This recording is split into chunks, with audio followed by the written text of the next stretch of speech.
les députés de l'opposition qui menacent d'empêcher l'ouverture de la session des lois 2015. Il ne faut pas faire le moirage entre les deux. Le fonctionnement de l'administration et la présence des députés de l'opposition au niveau de l'hémicycle, ce sont deux problèmes qu'on ne peut pas les juxtaposer. Les députés de l'opposition sont libres de venir ou de ne pas venir.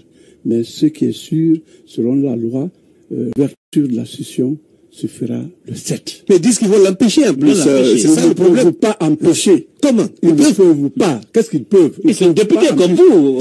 Ils peuvent aller en plénière et perturber Ils ne peuvent pas. Ils n'ont pas ce droit. Ils ont le droit de quitter la salle, ils ont le droit de ne pas venir, mais ils n'ont pas le droit, la loi ne leur donne pas le droit d'empêcher. Et s'ils viennent semer la pagaille là-bas? Mais ils ne peuvent pas semer la pagaille parce que nous sommes dans un pays de droit. Donc, et encore, le Parlement est sécurisé. Le Parlement a un contingent de militaires. Donc, le Parlement est sécurisé. Ils ne peuvent pas. Ils ont le droit de ne pas venir, mais ils ne peuvent pas empêcher le Parlement de siéger. Mais ce que je veux comprendre, c'est que vous ne pouvez pas empêcher à un député de l'opposition d'accéder dans la salle, à l'hémicycle rectangulaire. S'il vient pour perturber, si. C'est la loi, le règlement intérieur qui le dit. Mais ils peuvent entrer, ils peuvent venir s'asseoir et c'est ça. Souvenez après, boum, et puis ça dégénère. C'est possible. Écoutez, nous sommes habitués à cette opposition. La session passée, ils ont fait la même chose, mais est-ce que ça a empêché la session de se tenir?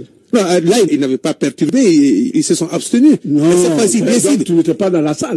Il y a eu des moments où ils ont excepté, ils ont sifflé quand il y avait... Ça, je vous l'apprends. Si vous n'êtes pas informé. Non, on avait traité ça à l'époque. Mais c'est différent que ce qu'ils proposent actuellement. Parce que cette fois-ci, ils veulent vraiment empêcher du tout. Je ne peux pas me mettre à leur place. Moi, ce que je peux vous dire, c'est que le pays est régi par des règles et des lois, que ce soit un député, que ce soit un ministre, ces lois s'appliquent à tout le monde. Ça veut dire que le Parlement sera militarisé ces jours-là et le député qui se hasardera à perturber sera maté. Tel que soit, en tout cas, la loi doit être respectée et la loi est applicable à tout citoyen.